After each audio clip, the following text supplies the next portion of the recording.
ঝাঁক তরুণ, এরাই তো বিএনপি, এরাই তো কষ্ট করেছে। এখনো যারা আছেন তাদেরকে বলবো, আসুন আসুন, বিভ্রান্ত হবেন না। আমি আজকে কালকে বলেছিলাম, আমি আমাদের নেতা, আমাদের উত্তরবঙ্গের গার্জিয়ান দলের স্থায়ী কমিটির সদস্যদের বলেছি, এই সমস্ত ষড়যন্ত্রের মূল হোতা এবং জাকেরা পিন্টুকে মাঠে নামিয়ে ওকে একদম শেষ করে দেওয়ার জন্য গভীর ষড়যন্ত্র করেছে, তার নাম শেখ সরকার।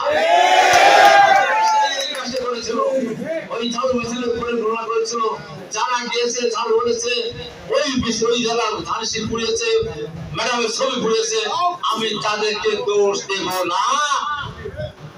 পরিচয় করে সেটা সেন্ট্রাল বোর্ডের নেতা, যদি এমপি ছিল, এখনো কেন্দ্রীয় কমিটির সদস্য।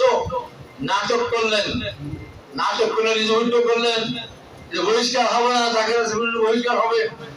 দুদিন পরে কি করবেন তাও জানি। আজকে থাকা আপনার সবচেয়ে কাছের লোক যারা ছিল, এই নানটো সামল, এই আমার আমার লিটন ছিল, আমার পিম্পু, এই সমস্ত লোকদের সময় আক্তার ভাই ছিলেন, যে আক্তার ভাই আমাদের মাছ থেকে চলে গেছেন, যে আক্তার ভাই স্বপ্ন দেখতে বিএনপি প্রথম দিন জেলখানটা বেশি বলেছিলেন। আজকে তারা সবাই এখানে চলে এসেছে।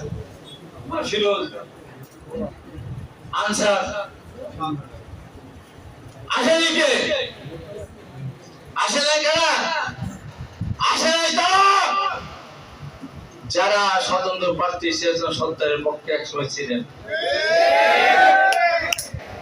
যেই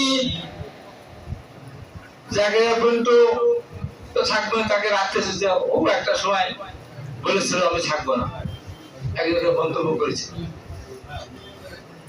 সে তাকে দাঁড় করে রেখে ওই যে জাকেরা পিন্টু জনসংখ্যার বাড়িতে চেয়ার থেকে লাথি দিয়ে ফেলেছে বইয়ের সামনে, কথা বলে না, ওই ওই স্লোগান দেওয়া না, ওই প্রতিশোধ নেওয়ার জন্য, ওই প্রতিশোধ নেওয়ার জন্য তাকে দেখে যেদিন উনি উল্টো করলেন, পরদিন তার সব লোকগুলি, তার সে জন দায় পিন্টুর ডান পাশে দুরা সন্তান রশির সাথে আমার এলাকার ছেলে বলেছিল, হাবিব তোমার কাছে আমি ঋণী আছি, এবার তোমার ঋণ শোধ করবো।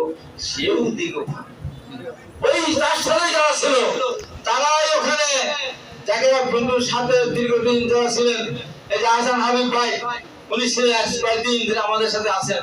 এই যে পাতা আহসান হাবিব ভাই বলেছেন, সারা জীবন বিএনপি করেছে, মৃত্যুর আগে বিএনপির সাথে বিশ্বাসঘাতকতা করে বেঈমান হয়ে মরতে চাই না।